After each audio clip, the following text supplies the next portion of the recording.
Definite ഇൻ്റഗ്രൽസിൻ്റെ properties നമ്മൾ കഴിഞ്ഞ ദിവസം കണ്ടു. ഈ ക്ലാസ്സിൽ പ്രോപ്പർട്ടീസ് ഉപയോഗിച്ചുകൊണ്ട് എങ്ങനെയാണ് ഡെഫിനിറ്റ് ഇൻ്റഗ്രൽസ് ഇവാലുവേറ്റ് ചെയ്യുക, അതിനുള്ള കുറച്ച് ചോദ്യങ്ങളാണ് നമ്മൾ ഇന്ന് ചെയ്യുന്നത്. ആദ്യത്തേത് integral -5 to 5 mod x plus 2 dx. അപ്പോൾ ഇത് ചെയ്യാൻ നമുക്ക് mod x plus 2ൻ്റെ ഗ്രാഫ് ഒന്ന് നോക്കാം. ഇത് 0, ഇവിടെ -2 വിചാരിക്കാം. mod x plus 2 എന്ന് പറഞ്ഞാൽ അതിൻ്റെ ആ വി കോർണർ വരുന്നത് -2ലാണ്. ഈ പോയിന്റ് 2 ആയിരിക്കും. ഇതാണ് അതിൻ്റെ ഷേപ്പ്. അപ്പോൾ നമുക്കറിയാം -2ൻ്റെ റൈറ്റിലും -2ൻ്റെ ലെഫ്റ്റിലുമാണ് ഫംഗ്ഷന് വ്യത്യാസം വരുന്നത്. അല്ലെങ്കിൽ ഈ പോയിന്റിൽ വേറെ പ്രത്യേകത എന്താണെന്ന് വെച്ചാൽ x+2 = 0 വരുന്ന x വാല്യൂ ആണ് എന്ത്, -2. ആ -2 എന്നുള്ള പോയിന്റിലാണ് ഫംഗ്ഷന് രൂപമാറ്റം വരുന്നത്. അപ്പോൾ നമുക്ക് ക്ലിയർ ആണ് എവിടെയാണ് ഇതിനെ സ്പ്ലിറ്റ് ചെയ്യേണ്ടത്.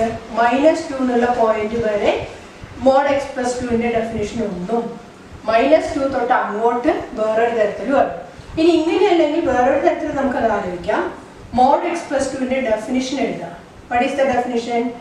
It is x plus 2 if x plus 2 greater than or equal to 0. mod x ആലോചിക്കുക, xന്റെ സ്ഥാനത്ത് x plus 2. And it is minus x plus 2 if x plus 2 less than 0. ഇനി നമുക്കറിയാം നമ്മൾ x plus 2 എന്നുള്ള രീതിയിൽ കണ്ടീഷൻ പറയുന്നില്ല. x plus 2 greater than or equal to 0 എന്ന് പറഞ്ഞാൽ എന്താ അർത്ഥം? It is x greater than or equal to -2 ആണ്. അതുപോലെ x plus 2 less than 0 means x less than -2. ഈ ഒരു പ്രത്യേകതയാണ് നമ്മൾ ഈ ഗ്രാഫിൽ കാണുന്നത്. So let us split this integral using the point -2. അപ്പോൾ നമുക്ക് ആദ്യം തന്നെ ഈ ഇന്റഗ്രലിനെ integral -5 to -2 mod x plus 2 dx plus integral -2 to 5 mod x plus 2 dx. ഏത് പ്രോപ്പർട്ടിയാണ് നമ്മൾ ഉപയോഗിച്ചത്? Integral a to b f of x dx equal to integral a to c f of x dx plus integral c to b f of x dx. c എന്നുള്ള point ആയിട്ട് ഇവിടെ നമ്മൾ -2നെ choose ചെയ്തു. ഈ പ്രോപ്പർട്ടിയാണ് നമ്മളിവിടെ ഉപയോഗിച്ചിട്ടുള്ളത്. ഇനി നമുക്ക് എന്ത് ചെയ്യണം? ഇതിനെ ഇവാലുവേറ്റ് ചെയ്താൽ മതി അല്ലേ? ഇതൊക്കെ മാറ്റിയാണ് ഇതിനെ ഇവാലുവേറ്റ് ചെയ്യാം. അപ്പോൾ ആദ്യം നമുക്ക് ഇന്റഗ്രൽ -5 to -2 ആണ്. -5 തൊട്ട് -2 വരെ, അതായത് -2ന് താഴെയാണ് ഇവിടെ x plus 2ന്റെ വാല്യൂ വരുന്നത്, അല്ലെങ്കിൽ xന്റെ വാല്യൂ വരുന്നത് അല്ലെ? അപ്പൊ അങ്ങനെയാകുമ്പോൾ ഡെഫിനിഷൻ എന്താണ്? It is minus of x plus 2. നമ്മളിവിടെ എഴുതി വെച്ചിട്ടുണ്ട്. ഈ ഒരു പോയിന്റ് ആണ് ഉപയോഗിച്ചത്. dx പ്ലസ് ഇന്റഗ്രൽ -2 to 5 എന്ന് പറഞ്ഞാൽ -2ന് മേലെയാണ് xന്റെ വാല്യൂസ്. അവിടെ ഫംഗ്ഷൻ എന്താ? x plus 2 dx. അപ്പോൾ ആദ്യത്തെ സ്റ്റെപ്പിൽ നമ്മൾ ഇതിനെ രണ്ടാക്കി തിരിച്ചു. ഓരോ ഭാഗത്തും mod x plus 2ന്റെ ഡെഫിനിഷൻ എന്താണോ അത് അപ്ലൈ ചെയ്തു. ഇനി സാധാരണ പോലെ ഇന്റഗ്രേറ്റ് ചെയ്യുകൊണ്ടു. സോ നമുക്ക് ഈ മൈനസിനെ വേണമെങ്കിൽ അങ്ങ് പുറത്ത് നിർത്താം, മൈനസ് ഓഫ് എന്നുള്ളത്. ബാക്കിയുള്ളത് എക്സിന്റെ ഇന്റഗ്രല് x²/2 പ്ലസ് 2ന്റെ ഇന്റഗ്രല് 2x ബിറ്റ്വീൻ -5 to -2. ഇനി ഇത് പ്ലസ് എക്സിന്റെ ഇന്റഗ്രല് x²/2 പ്ലസ് 2ന്റെ 2x ബിറ്റ്വീൻ -2 to 5. ഇനി ഇവിടെ f of b minus f of a ചെയ്യണം, ഇവിടെ f of b minus f of a ചെയ്യണം. നമുക്കത് നോക്കാം. ഈക്വൽ ടു മൈനസ് പുറത്ത് വെച്ചു. ഇനി ഇതിൻ്റെ ഉള്ളിൽ ബിയുടെ വാല്യൂ -2 ആണ്. അപ്പൊ ആദ്യം എക്സിന് ബി കൊടുക്കണം. അപ്പൊ എന്താ കിട്ടുക? -2ന്റെ square divided by 2 plus 2 into -2. രണ്ടാമത്തെ ടേം ബ്രാക്കറ്റ് വേണ്ട. ഇത്രയുമാണ് ഇവിടുത്തെ f of b വരിക. മൈനസ് അടുത്തത് f of a. എയുടെ വാല്യൂ -5 ആണ്. അപ്പോൾ -5ന്റെ square that is 25/2 plus 2 into -5 that is -10. അപ്പോൾ ഒന്നാമത്തെ ബ്രാക്കറ്റിന്റെ f of b minus f of a കഴിഞ്ഞിട്ടുണ്ട്. ഇനി ഇതേപോലെ ഇവിടെയും ഉണ്ട്. പ്ലസ് അടുത്തത് ആദ്യം എക്സിന് 5 ആ കൊടുക്കേണ്ടത്, ബിയുടെ വാല്യൂ 5. അപ്പോൾ എക്സിന് 5 കൊടുക്കുമ്പോൾ the first term is 25/2 plus 5 into 2 10. ഇത്രയുമാണ് ഇവിടുത്തെ f of b. മൈനസ് ഇനി ഇവിടുത്തെ എഫ് ഓഫ് എ. അപ്പൊ എക്സിന് -2 കൊടുക്കണം. -2ന്റെ സ്ക്വയർ എന്ന് പറഞ്ഞാൽ 4. 4/2 പ്ലസ് 2 ഇൻറ്റു -2 ദാറ്റ് ഈസ് -4. ഇത്രയാണ് ഇവിടുത്തെ ടേംസ്. ഇനി ഈ സംഖ്യകളെല്ലാം കൂടെ കമ്പൈൻ ചെയ്താൽ നമ്മുടെ ആൻസർ ആവും. കമ്പൈൻ ചെയ്യുമ്പോൾ നമ്മൾ ശ്രദ്ധിക്കണം, മൈനസ് പുറത്തുണ്ട് ഒന്നാമത്തെ ബ്രാക്കറ്റ്. 2 സ്ക്വയർ ഈസ് 4 അല്ലെ. 4/2 ഈസ് 2. 2 മൈനസ് 4 മൈനസ് അടുത്ത ബ്രാക്കറ്റിൽ 25/2 മൈനസ് 10. ഇത്രയാണ് ഒന്നാമത്തെ ബ്രാക്കറ്റ്. ഈ മൈനസ് നമുക്ക് പിന്നെ ഉള്ളിലേക്ക് എടുക്കാം. ഇനി ബാക്കിയുള്ളത് നമുക്ക് എന്തൊക്കെയാണ് ചെയ്യാൻ പറ്റുക? ആദ്യത്തെ ബ്രാക്കറ്റിൽ 25/2 പ്ലസ് 10 മൈനസ് ഈ ബ്രാക്കറ്റിൽ 4/2 2 എഴുതാം. 2 മൈനസ് 4 നോക്കാം. Again simplifying, minus of ബ്രാക്കറ്റിന്റെ ഉള്ളിൽ 2 minus 4 is -2. ഇനി ഈ മൈനസിനെ നമുക്ക് ഇതിന്റെ ഉള്ളിലേക്ക് എടുക്കാം. -25/2 പ്ലസ് 10. ഒന്നാമത്തെ ബ്രാക്കറ്റ് ഓക്കെ. രണ്ടാമത്തെ ബ്രാക്കറ്റിൽ എന്തൊക്കെയാണത്? 25/2 പ്ലസ് 10. ഈ മൈനസിനെ ഉള്ളിലേക്ക് എടുക്കാം. അതിന് മുമ്പ് 2 minus 4 is -2. Minus of -2 is +2. ഏത് ഓർഡറിൽ വേണമെങ്കിൽ സിംപ്ലിഫൈ ചെയ്യാം. എങ്ങനെയാണോ എളുപ്പം ആ രീതിയിൽ ചെയ്യാം. അഗൈൻ ഈ മൈനസിനെ കൂടെ ഉള്ളിലേക്ക് എടുക്കുകയാണ്. So 2 plus 25/2 minus 10 plus 25/2 plus 10 plus 2. ഇത്രയാണ് ഇവിടുത്തെ ടേംസ്. ഏതാ ക്യാൻസൽ ആവുന്നത്? -10ഉം പ്ലസ് 10ഉം ക്യാൻസൽ ആവും. Now 2 plus 2 is 4. 25/2 plus 25/2 is 50/2. 50/2 എന്ന് പറഞ്ഞാൽ എത്ര? 25. And the answer is 29. Okay. അടുത്തത് integral -1 to 2 modulus of x³ - x dx. അപ്പൊ നമുക്ക് ആദ്യം -1നും 2നും ഇടയ്ക്ക് എല്ലാ സ്ഥലത്തും ഇത് ഒരുപോലെയാണോ എന്ന് അറിയണം. അതിന് നമുക്ക് ഇത്രയും ചെയ്താൽ മതി. ഈ x³ - x 0 വരുന്ന പോയിന്റ്സ് നോക്കുക. x³ - x = 0. ആ പോയിന്റ്സിലാണ് ഈ മോഡുലസിന്റെ ഡെഫിനിഷൻ മാറുക. നമ്മൾ നേരത്തെ കണ്ടു mod x + 2 അല്ലെ. അതിന്റെ ഡെഫിനിഷൻ എവിടെയാ മാറുക? x + 2 = 0 വരുന്ന x വാല്യൂവിൽ ബേസ് ചെയ്തിട്ടാണ് അതിന്റെ ഡെഫിനിഷൻ മാറുന്നത്. ഇതിന്റെ ലെഫ്റ്റിലും ഇതിന്റെ റൈറ്റിലുമാണ് ഡെഫിനിഷൻ മാറുന്നത്. അപ്പൊ അതുപോലെ ഇവിടെ x³ - x 0 വരുന്ന സ്ഥലങ്ങൾ ഏതൊക്കെയാണെന്ന് അറിയണം. അപ്പൊ ഇവിടെ this implies x-നെ പുറത്തെടുക്കാം. ബാക്കി x² - 1 = 0. ഇതിൽ നിന്ന് x-ന് കിട്ടുന്ന വാല്യൂസ് ഒന്ന് x = 0, പിന്നെ x² - 1 = 0. x² - 1 = 0 means x² = 1 or x can take the values +or-1. അപ്പോൾ 0ന്റെ ലെഫ്റ്റിലും റൈറ്റിലും ഫംഗ്ഷന്റെ ഡെഫിനിഷൻ വ്യത്യാസമുണ്ട്. -1ന്റെ ലെഫ്റ്റിലും റൈറ്റിലും വ്യത്യാസമുണ്ട്. 1ന്റെ ലെഫ്റ്റിലും റൈറ്റിലും വ്യത്യാസമുണ്ട്. ഇനി നമ്മുടെ ഇന്റർവെൽ നോക്കാം. നമ്മുടെ ഇന്റർവെൽ എങ്ങനെയാ? -1 തൊട്ട് 2 വരെയാണ്. അപ്പോൾ നമുക്ക് ഇതിനെ എങ്ങനെ സ്പ്ലിറ്റ് ചെയ്യാം? -1 തൊട്ട് പിന്നെ അടുത്ത വാല്യൂ ഇതിൽ ഏതാ വരുന്നത്? 0 ആണ്. So -1 to 0 mod x³ - x dx plus ഇനി അടുത്തത് 0 തൊട്ട് പിന്നെ വരുന്ന വാല്യൂ അല്ലെ. പിന്നെ വരുന്ന വാല്യൂ ഏതാണ്? 1 ആണ് അല്ലെ. ഒരേപോലെ നിൽക്കുന്ന സ്ഥലം പിന്നെ 1 ആണ്. So integral 0 to 1 mod x³ - x dx plus അടുത്തത് 1 to നമ്മുടെ അപ്പർ ലിമിറ്റ് ഏതാണ്? 2 mod x³ - x dx. നമ്മൾ ഇതിനെ 3 ഇന്റഗ്രലായിട്ട് സ്പ്ലിറ്റ് ചെയ്യും. അപ്പൊ ഏത് പോയിന്റിൽ സ്പ്ലിറ്റ് ചെയ്യണം എന്ന് അറിയാൻ ഇങ്ങനെ ചെയ്ത് നോക്കിയാൽ മതി. നേരത്തെ പ്രോബ്ലത്തിൽ നമ്മൾ mod x + 2ന്റെ ഡെഫിനിഷൻ എഴുതി. ഇവിടെ അതുപോലെ എഴുതാൻ കുറച്ച് ബുദ്ധിമുട്ടാണ്.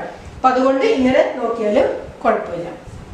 ഇനി നമുക്ക് ഓരോ ബൗണ്ടറിയിലും മോഡുലസ് ഓഫ് x³ - x ന്റെ ഡെഫിനിഷൻ അപ്ലൈ ചെയ്യണം. സോ ആദ്യത്തെ സ്റ്റെപ്പില് -1 to 0 നമുക്ക് അറിയേണ്ടത് -1നും 0നും ഇടയ്ക്കുള്ള ഒരു വാല്യൂ എടുത്താൽ x³ - x പോസിറ്റീവ് ആണോ നെഗറ്റീവ് ആണോ എന്ന് അറിയണം. പോസിറ്റീവ് ആണെങ്കിൽ മോഡുലസ് ഓഫ് x³ - x ന്റെ ഡെഫിനിഷൻ x³ - x ആണ്. നെഗറ്റീവ് ആണെങ്കിൽ mod x³ - x ന്റെ definition minus of x³ - x ആയിരിക്കും. അപ്പൊ ഇതിൽ ഏതാണ് ഉപയോഗിക്കേണ്ടതെന്ന് അറിയണമെങ്കിൽ നമുക്ക് -1നും 0നും ഇടയ്ക്ക് x³ - x എന്ത് തരം പ്ലസ് ആണോ മൈനസ് ആണോ എന്നുള്ളത് അറിയണം. അപ്പൊ ഇതിനിടയ്ക്കുള്ള വാല്യൂ എടുക്കാം. നമുക്ക് x = -0.5 എടുക്കാം. അത് -1നും 0നും ഇടയ്ക്കാണ്. So what is x cube minus x? Just ഒന്ന് റഫായിട്ട് നോക്കിയാൽ മതി. എന്താ കിട്ടുക? മൈനസ് ഓഫ് 0.125 0.5ന്റെ ക്യൂബ് മൈനസ് ഓഫ് 0.5 നിയമില്ല. സോ പ്ലസ് 0.5 ആവും. പ്ലസ് 0.5 ആണ് ഇതിനേക്കാളും വലുത്. അപ്പൊ അതുകൊണ്ട് തന്നെ എക്സ് ക്യൂബ് മൈനസ് എക്സ് എന്താണ്? It is greater than 0.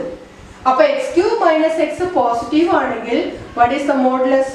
Modulus എന്ന് പറയുന്നത് അതേ സംഖ്യ തന്നെയായിരിക്കും. അപ്പൊ ഇവിടെ -1 to 0ന്റെ ഇടയ്ക്ക് എക്സ് ക്യൂബ് മൈനസ് എക്സിന്റെ മോഡുലസിന്റെ definition x cube minus x d x ആണ്. മോഡുലസ് മാറ്റി അതേ സംഖ്യ തന്നെ കൊടുത്തു. Because the value is positive. ഇതേപോലെ അടുത്ത ഇന്റർവെല് 0 to 1 അവിടെ എക്സ് ക്യൂബ് മൈനസ് എക്സ് എന്താണെന്ന് അറിയണം. അപ്പൊ നമുക്ക് ഇവിടെ തന്നെ ഒന്ന് ആലോചിച്ചാൽ മതി. 0നും 1നും ഇടയ്ക്ക് 0.5 ഉണ്ട് അല്ലെ? അപ്പൊ ഇത് പ്ലസ് ആവും, ഇവിടെ എന്താ വരിക? ഇതും പ്ലസ് ആവും. So that second part negative ആവും, ഈ പാർട്ട് പോസിറ്റീവ് ആവും. അപ്പൊ എന്താ സംഭവിക്കുക? ഈ -0.5 അല്ലെ അതിൽ വലുത്. So x cube minus x will be less than 0. അങ്ങനെയാവുമ്പോൾ what is the modulus? Modulus എന്ന് പറയുന്നത് minus of x cube minus x d x ആയിരിക്കും. ഇനി അടുത്തത് 1 to 2. അപ്പൊ നമുക്ക് എക്സിന് വേണമെങ്കിൽ 1.5 എന്ന് ആലോചിക്കാം. So what will be the value of x cube minus x? 1.5ന്റെ ക്യൂബ് മൈനസ് 1.5 വരും. 1.5ന്റെ ക്യൂബ് എന്തായാലും 1.5നേക്കാളും വലുതാണ്. So clearly the value is positive. Positive ആണെങ്കിൽ ഡെഫിനിഷൻ എന്താണ്? Modulus of x cube minus x is x cube minus x itself. So ഞാൻ അതും കൂടെ ഇവിടെ എഴുതാം. പ്ലസ് ഇന്റഗ്രൽ 1 to 2 മോഡുലസ് മാറ്റിയിട്ട് അതിന് പകരം x cube minus x d x കൊടുത്തു. ഇപ്പൊ നമ്മൾ ഓരോ ബൗണ്ടറിയിലും modulus of x cube minus എക്സിന്റെ ഡെഫിനിഷൻ അപ്ലൈ ചെയ്തു. ഇനി ഇന്റഗ്രേറ്റ് ചെയ്യപ്പെടും സാധാരണ പോലെ. സോ ഫസ്റ്റ് ടേം ഇന്റഗ്രേറ്റ് ചെയ്യാം. എക്സ് ക്യൂബ് മൈനസ് എക്സിന്റെ integral x raise to 4/4 minus 2x. എക്സിന്റെ ഇന്റഗ്രല് എക്സിന്റെ ഇന്റഗ്രൽ എന്താണ്? x²/2. So minus x²/2 between the limits. ഇവിടെ എന്താ ലിമിറ്റ്? -1 to 0. ഇനി ഇത് ചെയ്യണം. ഇത് ചെയ്യുന്നതിന് മുമ്പ് നമുക്ക് ഈ മൈനസിനെ പുറത്തേക്ക് എടുക്കാം. അപ്പൊ അതുകൊണ്ട് ഇവിടെ മൈനസ് ഓഫ് ഇട്ടു. ഇനി ബ്രാക്കറ്റ് ഇട്ടു. എക്സ് ക്യൂബിന്റെ integral x raise to 4/4 minus എക്സിന്റെ ഇന്റഗ്രല് x²/2. ഇവിടെ ലിമിറ്റ്സ് മാറി ബിറ്റ്വീൻ 0 to 1 ആണ്. പ്ലസ് അടുത്തത് 1 to 2ലാണ്. അപ്പോ again x raised to 4/4 minus x²/2 between 1 to 2. ഇനി നമുക്ക് ഓരോ ബൗണ്ടറിയിലെയും വാല്യൂസ് ആണ് നോക്കേണ്ടത് അല്ലേ? അപ്പൊ ആദ്യം തന്നെ നമുക്ക് ഇതിന്റെ ഉള്ളിൽ നോക്കാം. ഇവിടെ അപ്പർ ലിമിറ്റ് 0 ആണ്. നിങ്ങൾ നോക്കൂ, ഇതിൽ 0 കൊടുത്താലും ഇതിൽ 0 കൊടുത്താലും ആ ടേം 0 ആണ്. അപ്പൊ f of b യുടെ വാല്യൂ 0 മൈനസ് ഇനി f of a എഴുതണം ബ്രാക്കറ്റിന്റെ ഉള്ളിൽ. എന്താണ് a യുടെ വാല്യൂ? -1. സോ x ന് -1 കൊടുത്താൽ -1 raised to 4 it is 1. So 1/4 minus ഇവിടെ x ന് -1 കൊടുത്താൽ -1ന്റെ സ്ക്വയർ. അപ്പോൾ 1/2. ഇപ്പൊ ഒന്നാമത്തെ ബ്രാക്കറ്റിൽ f of b minus f of a നമ്മൾ ചെയ്യും. ഇനി ഈ മൈനസ് താഴോട്ട് ഇറക്കി എഴുതി അടുത്ത ബ്രാക്കറ്റ് സ്റ്റാർട്ട് ചെയ്യുന്നു. ഇവിടുത്തെ f of b minus f of a എഴുതണം. So upper limit 1. x ന് 1 കൊടുത്താൽ 1/4 മൈനസ് 1/2. ഇനി ലോവർ ലിമിറ്റ് 0. ഇതിൽ 0 ഇട്ട് ഇവിടെ 0 ആണ്. അപ്പൊ അതുകൊണ്ട് വിശദമായിട്ട് എഴുതണമെന്നില്ല, -0 എന്ന് എഴുതിയാൽ മതി. പ്ലസ് അടുത്തത് അപ്പർ ലിമിറ്റ് 2 ആണ്. 2 raised to 4 that is 16 അല്ലേ? അപ്പൊ ഇവിടെ 16/4 മൈനസ് 2² that is 4/2. ഇതാണ് ഇവിടുത്തെ f of b minus f of a lower boundary 1 ആണ്. അപ്പൊ എന്ത് കിട്ടും? 1/4 മൈനസ് 1/2. ഇത്രയും സംഖ്യകൾ നമുക്ക് ഒന്നിച്ചാക്കണം. അപ്പോഴാണ് നമ്മൾ നമ്മുടെ ആൻസറിലേക്ക് എത്തുന്നത്. നമുക്ക് സിംപ്ലിഫൈ ചെയ്യാം. ആദ്യത്തെ 0 മൈനസ് നമുക്ക് ഈ മൈനസിനെ വേണമെങ്കിൽ ഉള്ളിലേക്ക് എടുക്കാം. അതെല്ലാം ഭിന്ന സംഖ്യകളല്ലേ? അപ്പൊ മൈനസും പ്ലസും എല്ലാം കൺഫേം ആക്കിയിട്ട് ഒന്നിച്ച് ക്യാൻസൽ ചെയ്താലും മതി. ഓരോ ബ്രാക്കറ്റ് ആയിട്ട് തന്നെ ചെയ്യണമെന്നൊന്നുമില്ല. സോ ഈ മൈനസിനെ ഉള്ളിലേക്ക് എടുക്കാണ്. -1/4 പ്ലസ് 1/2 ഇത്രയും കഴിഞ്ഞല്ലോ. ഇനി അടുത്തത് ഇത് ഈ മൈനസിനെ ഉള്ളിലേക്ക് എടുക്കുന്നു. -1/4 പ്ലസ് 1/2 ഇതും കഴിഞ്ഞു. ഇത് 0 ആണ്. ഇനി ഇവിടെ plus 16/4 is 4 അല്ലേ, മൈനസ് 4/2 is 2. ഇനി ഈ മൈനസിന്റെ ഉള്ളിലേക്ക് എടുക്കണം. അപ്പോൾ -1/4 പ്ലസ് 1/2. ഇപ്പൊ എല്ലാ ടേമും നമ്മൾ ബ്രാക്കറ്റ് കളഞ്ഞ് നിരത്തി എഴുതി അതിന്റെ ചിഹ്നങ്ങളൊക്കെ ഉറപ്പിക്കുക മാത്രമാണ് നമ്മളിപ്പോ ചെയ്തിട്ടുള്ളത്. ഇനി നമുക്ക് ഇതെല്ലാം കൂടെ ചേർക്കാം. നമുക്ക് ആദ്യം +4ഉം -2 എന്താ കിട്ടുക, 2 കിട്ടും. ഇത് രണ്ടും കൂടെ ചേർക്കാം.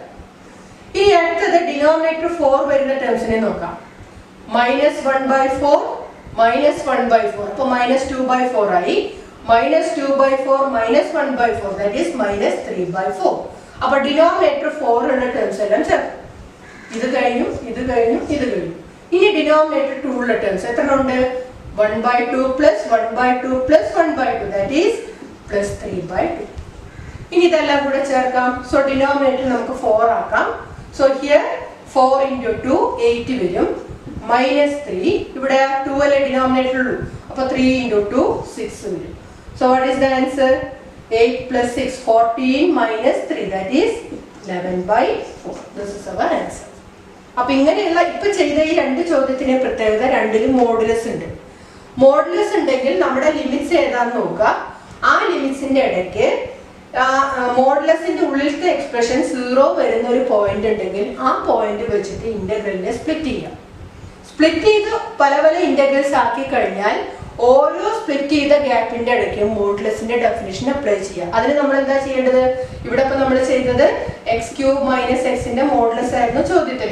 അപ്പൊ x³ - x ന്റെ വാല്യൂ ഓരോ ബൗണ്ടറിയിലും പ്ലസ് ആണോ മൈനസ് ആണോ എന്ന് കൺഫേം ചെയ്ത് നോക്കുക. അതിനെന്ത് ചെയ്താൽ മതി, നമ്മുടെ ബൗണ്ടറിയുടെ ഇടയ്ക്കുള്ള ഒരു വാല്യൂ എടുത്തിട്ട് ഒന്ന് സബ്സ്റ്റിറ്റ്യൂട്ട് ചെയ്ത് നോക്കിയാൽ മതി, പ്ലസ് ആണോ മൈനസ് ആണോ വരിക.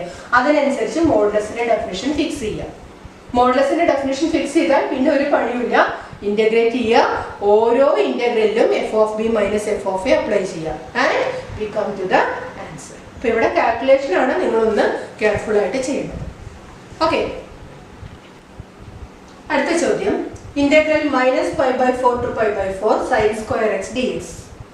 ഇവിടുത്തെ ഈ ലിമിറ്റ്സ് നിങ്ങളൊന്ന് ശ്രദ്ധിക്കുക. It is of the pattern integral -a to a. ആ പാറ്റേണിലാണ് ഇവിടെ തന്നിട്ടുള്ളത്, എയുടെ സ്ഥാനത്ത് π/4. അപ്പൊ നമുക്ക് -a to a വരുന്ന രണ്ട് പ്രോപ്പർട്ടീസാണ് നമ്മൾ പഠിച്ചിട്ടുള്ളത്. Integral -a to a f(x) dx equal to 2 times integral 0 to a f(x) dx if f is even. ഇതാണ് ഒരെണ്ണം. രണ്ടാമത്തത് integral -a to a f(x) dx equal to 0 എപ്പോ if f is odd. ഇതാണ് നമ്മൾ ഈ ടൈപ്പ് ലിമിറ്റ്സ് വരുന്നതിൽ പഠിച്ചിട്ടുള്ള രണ്ട് പ്രോപ്പർട്ടി ഇതാണ്. അപ്പൊ നമുക്ക് ഇതിൽ ഏതാണ് അപ്ലൈ ചെയ്യേണ്ടതെന്ന് അറിയില്ല. അതിന് നമുക്ക് എന്ത് ചെയ്യണം, നമ്മുടെ f(x) ഓഡ് ആണോ ഈവൺ ആണോ നോക്കാം. So here our f(x) is sin² x അല്ലെ. ഇനി നമുക്ക് ഓഡ് ആണോ എന്ന് അറിയണമെങ്കിൽ നമ്മൾ എന്താ നോക്കേണ്ടത്, f(-x) എഴുതി നോക്കാം. ഇവിടെ f(-x) sin² x ആണ്. What is the meaning of sin² - x? Sin - x ന്റെ whole square ആണ്. Sin - x is -sin x. അപ്പോൾ -sin x ന്റെ whole square. മൈനസിന്റെ സ്ക്വയർ പ്ലസ് തന്നെയാണ്. So this becomes sin² x and it is equal to our f(x). So the property is f(-x) is equal to f(x). അതിന്റെ അർത്ഥം എന്താണ്, f is even. Okay, so നമ്മുടെ f(x) അല്ലെങ്കിൽ sin² x ഒരു even function ആണെന്ന് നമുക്ക് മനസ്സിലായി.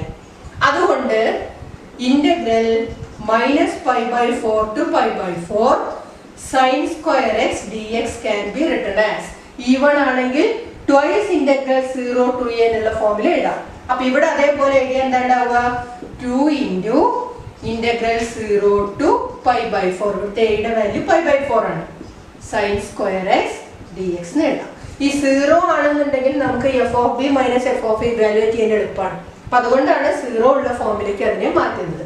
ഇനി നമ്മൾ മുമ്പേ പഠിച്ച അതേപോലെ അതിനെ ഇന്റഗ്രേറ്റ് ചെയ്യാം. അപ്പൊ ആദ്യം എന്ത് ചെയ്യണം, sin² x ന്റെ സ്ക്വയർ മാറ്റി എഴുതണം. നമ്മൾ ആദ്യത്തെ പോർഷൻ ആണത്. ഇന്റഗ്രൽ 0 to π/4 sin² x നെ 1 - cos 2x/2 dx എന്ന് എഴുതാം. ഇനി ഈ 2ഉം ക്യാൻസൽ ആവും അല്ലേ? അപ്പോൾ 1 മൈനസ് കോസ് 2x dx ബാക്കിയുള്ളൂ. നമുക്ക് ഇന്റഗ്രേറ്റ് ചെയ്യാം. 1 dx അല്ലെങ്കിൽ 1ന്റെ integral x minus integral of cos 2x dx is sin 2x divided by 2 between 0 to pi/4. ഇനി നമുക്ക് ഇതിൽ f of b minus f of a ചെയ്യണം. അപ്പൊ എന്താ കിട്ടുക? b യുടെ വാല്യൂ pi/4. അപ്പൊ ആദ്യം തന്നെ x ന് pi/4 കൊടുത്താൽ pi/4 minus sin 2 into pi/4/2. ഇതാണ് ഇവിടുത്തെ f of b മൈനസ് ഇനി f of a യുടെ വാല്യൂ 0 ആണ്. x ന് 0 വന്നാൽ ഈ ടേം 0 മൈനസ് x ന് 0 വന്നാൽ ഈ ടേം sin 0/2 ആവും. sin 0 0 ആണ്. സോ ഈ പാർട്ടും 0 ആണ്. അപ്പൊ അത് മനസ്സിലായി കഴിഞ്ഞാൽ വിശദമായിട്ട് എഴുതണ്ട, -0 എന്ന് ഒറ്റയ്ക്ക് കൊടുത്താൽ മതി. അപ്പൊ ഈ ഒരു ടേമേ ആൻസറിലുള്ളൂ. ഇനി അതിനെ അങ്ങ് സിംപ്ലിഫൈ ചെയ്യാം. നമുക്ക് എന്താ കിട്ടുക? സിംപ്ലിഫൈ ചെയ്താല് pi/4 മൈനസ് സൈൻ, ഇവിടെ ഒരു 2 കട്ട് ചെയ്യാം ആംഗിളിൽ. So it is sin pi/2 അല്ലേ, divided by 2. So the answer is pi/4 minus sin pi/2 ന്റെ വാല്യൂ 1 ആണ്. സോ pi/4 മൈനസ് 1/2. ഇതാണ് ഇവിടുത്തെ ആൻസർ. അപ്പൊ ഇവിടെ നമ്മുടെ ഫംഗ്ഷൻ അതിന്റെ ലിമിറ്റ്സ് -a to a എന്നുള്ള ഫോർമുലയായിരുന്നു. അപ്പൊ അത് ബേസ് ചെയ്തിട്ടുള്ള രണ്ട് പ്രോപ്പർട്ടീസ് ഇതാണ്. ഇതിൽ ഏതെങ്കിലും ഒന്നായിരിക്കും അപ്ലൈ ചെയ്യാൻ വരിക. ഇനി നമ്മൾ എന്ത് നോക്കി? നമ്മുടെ f of x odd function ആണോ ഈവൺ ഫംഗ്ഷൻ ആണോ എന്ന് ചെക്ക് ചെയ്തു. ചെക്ക് ചെയ്തപ്പോൾ അത് ഈവൺ ഫംഗ്ഷൻ ആണെന്ന് കണ്ടു. ഈവൺ ഫംഗ്ഷൻ ആയതുകൊണ്ട് ഈ property twice integral 0 to a എന്നുള്ള പ്രോപ്പർട്ടി ഉപയോഗിക്കുക. ഇന്റഗ്രേഷൻ നമ്മൾ പണ്ട് പഠിച്ച അതേ മെത്തേഡ് തന്നെ. ഇത്രയാണ് ഇതിൽ ചെയ്തത്. ഓക്കെ, അടുത്തത് integral -1 to 1 sin raised to 5x cos raised to 4x dx. Here also ഇവിടുത്തെ ലോവർ ആൻഡ് അപ്പർ ലിമിറ്റ്സ് ഒന്ന് നോക്കുക.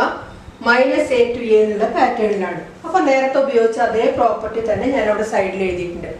ഇതിൽ ഏത് വേണമെന്ന് അറിയണമെങ്കിൽ നമ്മുടെ ഫംഗ്ഷൻ f, ഇതാണ് നമ്മുടെ f, ഇത് ഓഡാണോ ഈവൺ ആണോ എന്ന് അറിയണം. സോ നമുക്ക് f of x എന്ന് പറയുന്നത് sin raised to 5x cos raised to 4x ആണ്. Now what is f of -x? Sin raised to 5 of -x cos raised to 4 of -x. What is sin raised to 5 of -x? It is sin -x whole raised to 5. Right? Sin -x whole raised to 5. We know that sin -x is minus sin x whole raised to 5 now. Now, either cos -x whole raised to 4. Cos -x is equal to cos x. അപ്പോൾ cos x raised to 4 ആണ്. ഇനി ഇതെന്താ കിട്ടുക? Minus sin raised to 5x cos raised to 4x. അപ്പോൾ നോക്കൂ, f of x ന്റെ നേരെ negative ആണ് ഇത്. or we got this as minus of f of x. അപ്പോൾ കിട്ടിയത് എന്താ നോക്കുക? f of -x equal to minus f of x എന്ന് കിട്ടി. അതിന്റെ അർത്ഥം എന്താണ്? our f is an odd function. ഇനി f odd function ആണ്, ലിമിറ്റ് -a to a എന്നുള്ള ഫോമിലാണ്. So what is the answer? The answer is equal to 0. നമുക്ക് ഇവിടെ ഒന്നും ചെയ്യണ്ട, ഈ പ്രോപ്പർട്ടി ഉപയോഗിച്ചുകൊണ്ട് നമുക്ക് ആൻസർ ആണെന്ന് എഴുതാം. അപ്പൊ f odd ആണെന്ന് എഴുതി. therefore integral -1 to 1 sin raised to 5x cos raised to 4x dx equal to 0. ഇത്രയും നമ്മൾ എഴുതണം. അപ്പൊ ഇതാണ് പ്രോപ്പർട്ടിയുടെ ഒരു മെച്ചം എന്ന് പറയുന്നത്. നമുക്ക് ഇത് അല്ലെങ്കിൽ വേറെ രീതിയിൽ ചെയ്യേണ്ടി വരും അല്ലെ, ചെയ്ത് കഴിഞ്ഞാൽ അത് കുറെ ലെങ്തി ആയിട്ട് പോകും. പക്ഷെ നമുക്ക് ഇവിടെ ഈ പ്രോപ്പർട്ടി ഉള്ളത് കൊണ്ട് ജസ്റ്റ് ഓഡ് ഫംഗ്ഷൻ ആണോ ഈവൺ ഫംഗ്ഷൻ ആണോ നോക്കി കഴിഞ്ഞാൽ നമുക്ക് വേഗത്തിൽ അതിന്റെ ആൻസറിലേക്ക് എത്താൻ പറ്റും.